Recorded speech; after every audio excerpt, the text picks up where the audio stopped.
Hello, I will be talking about how a portrait of a lady on fire resists dominant narratives. So, to start, I will be referencing Terry Castle's Apparitional Lesbian.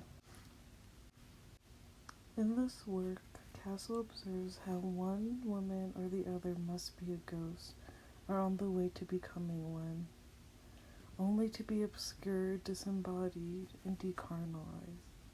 This also talks about the visibility and invisibility at the same time of lesbianism and often how it becomes ambiguous within its representation. The film reorients the apparitional figure to not really signal the end of something and leave the two characters in an ambiguous relationship or in an ambiguous figure, and it instead is a reminder of the patriarchal institution of marriage through the white dress. Instead of becoming derealized and decarnalized, this vision prompts the characters to embrace each other rather than become distant and ambiguous. Karen Hollinger talks about another dominant narrative where one of the women is usually kept at the center and is fought over by both the woman and the man. The man usually wins the woman, which reinforces the appropriateness of heterosexuality. This narrative is seen within the film, however, it interrogates the idea of heterosexual appropriateness. The film uses both Heloise and Marianne's memory to show their discontentment with the outcome. Furthermore, Heloise, watching the orchestra and posing with the page of Marianne's portrait, signals how she does not submit to the outcome that was chosen for her. The white of the wedding dress becomes a signifier of the patriarchal domination that Heloise has to face. There are many parallels between the story of Eurydice and Orpheus to Heloise and Marianne.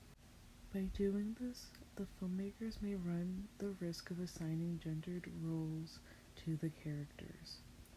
Hollinger asserts that filmmakers must go beyond just replacing a heterosexual couple with a lesbian one.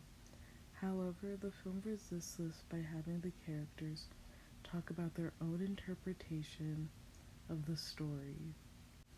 The interpretations decenter the genders of Eurydice and Orpheus and instead focus on their actions and how they may have exercised their own agency.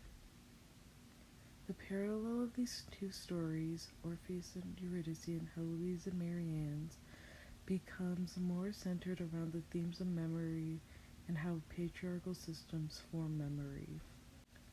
The film does an effective job in addressing the male gaze. Ferry asserts that the filmmakers opted for a reciprocal gaze that allows for both subjects to view the nuances within each other. The portraits become an extension of this in some ways. As Marianne recreates Heloise's portraits, she observes a more nuanced version of her, one that is not romanticized in a patriarchal fashion. The many portraits that Marianne constructs of Heloise resist portraying her as something that is fixed. Instead, she offers many different versions of her.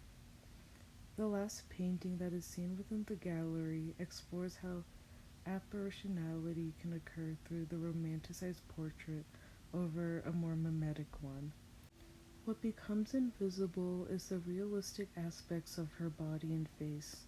Her portrait becomes sanitized again because of the patriarchal standards of portraiture. However, her lesbian identity is visible through her hand placement within the page, and the marking of the page itself that hides Marianne's portrait.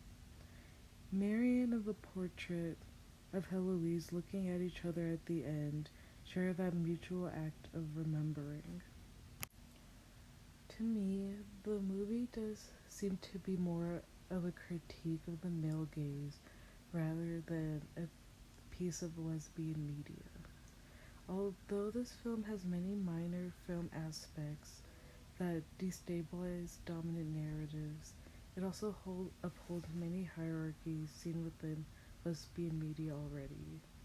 This could be portraying just white women, able bodied women, or women with palatable bodies. This, these hierarchies are always seen within the media, and it may matter more when thinking about secondary cinematic identification. Those are my thoughts. Thank you.